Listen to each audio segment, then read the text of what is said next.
hot air, that would be fine. Yeah. But why ignore it? Well, I don't agree with you on that one. I think that she should report to the manager. But if you hire, not you, but if the city council hires another jerk to be the manager, then you've not only co-opted your city and your taxpayers, you've co-opted your, what I think is a very, very outstanding finance director, because she won't be able to live with that crap.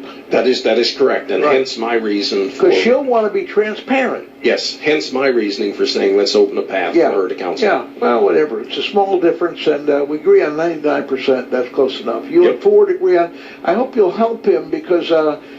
this Sonia lady, I'm sure that she's a mint julep girl, and maybe we'll invite her on the radio so we get to know her. Yeah, good. What's she do for a living? She's a public accountant. Accountant. Well, how can she live with these inequities then? You know, does she understand them? Well, I would sure think so. Wow. How can an accountant look the other way? That would be an excellent question to ask her, and it could well come down to motivation. What's motivating our various candidates? Well, I think most of them are motivated by being important, and Ford is not. Ford's been more important in past life, but he's not motivated by that. I think he actually wants to see the city get better. Yeah, and there's no doubt about it. In Port Orange, how about the fireman? Is he halfway decent? Yeah, I believe he's proved. Because I had him on the radio about 2 years ago, and I have this problem with firefighters because it's such a cushy job, and the retirement's so over the top, and but I think most of them are clean cut, usually good looking, wonderful people. It's just that we got to straighten out their job classification and their pension. Yeah, and that's a whole other issue. But Big, what we have had for the last dozen years in Port Orange politics is we've had a situation where the mayor's had a lock on council, and that's never helpful. Yeah. When he has 3 or 4 pocket votes, that's not good democracy in action. No, that's very bad. And I understand he's getting grumpy.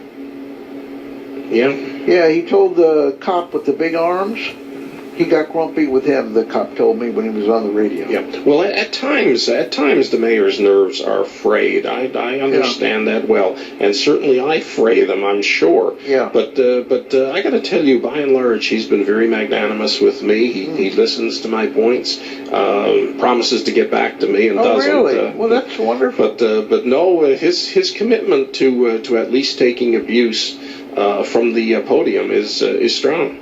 Well, a Bible thumper guy, a long time ago when I was in my second marriage, she had me listen to this guy on the radio, Something in the Family. At any rate, and one of the things he did, and by the way, I use this is for your kids. I don't have any kids. But he said, when you tell your kids something, there has to be an action, and then there has to be a line, a timeline.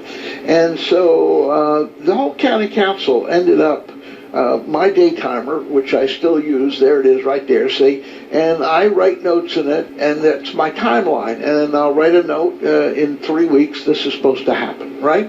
And I did that on the county, so I'd say Tom Kelly, who was the most fabulous bull thrower in the whole world, he was really, you probably didn't know him, did you? It's too long ago, Tom Kelly? I remember him well, but again, I was not... Well, I'd say, Tom, when can I write in my book, that this is going to happen, in a friendly, Christian, caring kind of way, and he would say a date, and one day Jerry Dollner, that's probably an old name too, and he said, John, he said, when did you have in your book that this item was supposed to happen, So the council ended up using my daytimer, right, and then Tom Kelly, he learned the game, and he found out that, I was going to find out sooner or later.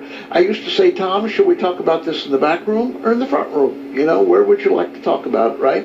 But I was going to get the answer. And I think you have to keep a good sense of humor and strong intestinal fortitude. But understanding that people will be mad at you is part of, I think, your calling.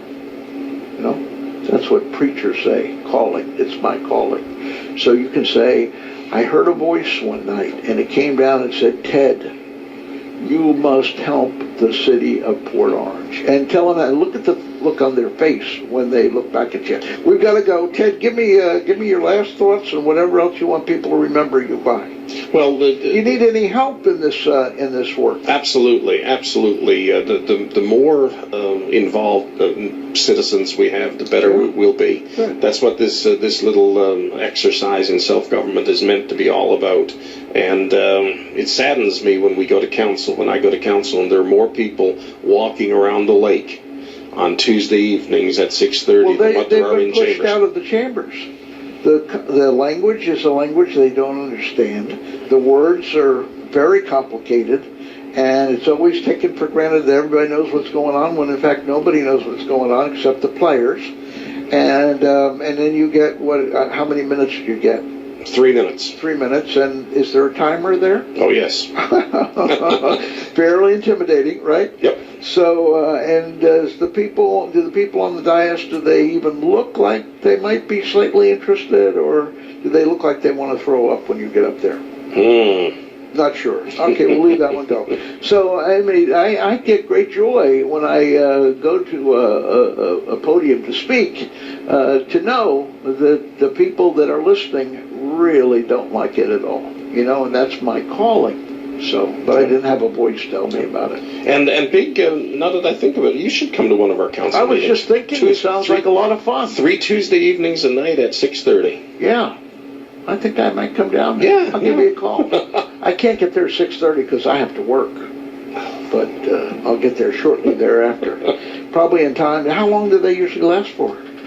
Say 2 hours anyway, 6:30 to 8:30. Yeah, that'd be just enough. But no, the fireworks, the citizen participation happens early on. Yeah, see, I probably would miss that. That's okay. Yep. Mike, is there anything you want to say? No, I can't add much to what Ted's been saying. The people out there in Radio Land didn't really believe there was a mic here. Yeah. And anyway, so anything else, Ted? Nope. Just the people need to try and start following the narrative as best they can. The candidates need to establish real positions on issues, stop the BS, and just tell the people where they stand on issue after issue. I hope Bob Ford goes to rollback. He was the only one that tried to go to rollback, right? Nope. He actually had some support in Dennis Kennedy, of all people, if you can believe it. No kidding. But let me tell you, that tide has turned. I think Port Orange residents will get rollback. Yeah, well, I think he's going to go after it, and he was pretty much the spearheader of. Oh, he was. Yes, sir. He was, and his commitment to rollback is genuine. And obviously, they don't need that much money because they got a lot of money to waste right now. They certainly do. And we hope that everybody out there in Radio Land, especially the people down in near Port Orange, know that Ted, Mayor Pro Tem Noftall, is the best friend any of you ever had. Thank you very much, Ted. Thank you, Big. I'll be right back. Anytime. Hello, I'm Melvin Stapp.